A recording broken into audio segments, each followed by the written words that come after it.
كم مرة اتقال لك جرب ولما جربت فشلت؟ في اللحظة دي بتحس إنها نهاية العالم، وكل ما بتفتكرها بتلوم نفسك وبتحبط. أنت مش لوحدك على فكرة. I'm out of this investment. أغلب الناس بتشوف الفشل نهاية القصة، بس في ناس بقى بتشوفه بداية النجاح. كلنا اتعورنا وكلنا اتعلمنا بقى.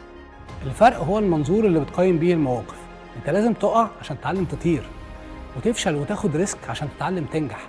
طريقة تفكيرك هي اللي هتخليك تشوف إن في كل خسارة مكسب، وهو ده اللي بندور عليه، الجروث مايند سيت أو العقلية التطويرية.